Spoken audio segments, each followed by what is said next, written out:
സ്ത്രീശക്തിയുടെ പുതുയുഗം വനിതാ സംവരണ bill യാഥാർത്ഥ്യമാകുന്നു. Indian ജനാധിപത്യ ചരിത്രത്തിലെ സുവർണ അധ്യായത്തിന് തുടക്കം കുറിച്ചുകൊണ്ട് ഏറെക്കാലമായി കാത്തിരുന്ന വനിതാ സംവരണ ബിൽ ഈ വ്യാഴാഴ്ച ഏപ്രിൽ 16 ആരംഭിക്കുന്ന പ്രത്യേക പാർലമെന്റ് സമ്മേളനത്തിൽ നിയമമാകുമെന്ന് പ്രധാനമന്ത്രി നരേന്ദ്രമോദി പ്രഖ്യാപിച്ചു. ഡൽഹിയിൽ സംഘടിപ്പിച്ച നാരീശക്തി വന്ദൻ സമ്മേളനത്തിൽ സംസാരിക്കവെയാണ് സ്ത്രീ ശാക്തീകരണ രംഗത്തെ ഈ നിർണായക ചുവടുവെപ്പിനെക്കുറിച്ച് അദ്ദേഹം വ്യക്തമാക്കിയത്. പ്രധാനമന്ത്രിയുടെ പ്രസംഗത്തിലെ പ്രധാന പോയിന്റുകൾ പറയട്ടെ. ചരിത്രപരമായ തീരുമാനം. വനിതാ സംവരണ ബിൽ പാസാക്കുന്നതിലൂടെ രാജ്യം പുതിയൊരു ചരിത്രമെഴുതാൻ ഒരുങ്ങുകയാണെന്നും 21ാം നൂറ്റാണ്ടിലെ ഏറ്റവും പ്രധാനപ്പെട്ട തീരുമാനമാണിതെന്നും അദ്ദേഹം വിശേഷിപ്പിച്ചു. ജനാധിപത്യത്തിന്റെ കരുത്തായി ഭരണകൂടത്തിന്റെ അവിഭാജ്യ ഘടകമായി സ്ത്രീകൾ മാറണം. നിയമനിർമ്മാണ സഭകളിൽ സ്ത്രീകളുടെ പങ്കാളിത്തം വർദ്ധിക്കുന്നത് ഇന്ത്യൻ ജനാധിപത്യത്തെ കൂടുതൽ സുതാര്യവും ശക്തവുമാക്കും.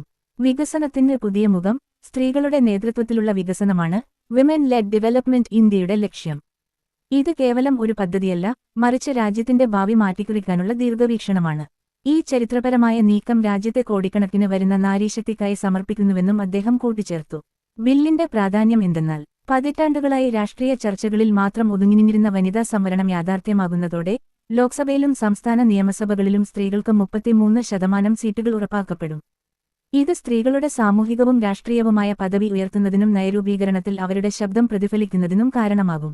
സ്ത്രീകൾക്ക് കൂടുതൽ പ്രാതിനിധ്യം നൽകുന്നത് രാജ്യത്തിന്റെ പുരോഗതിയുടെ വേഗത വർദ്ധിപ്പിക്കും.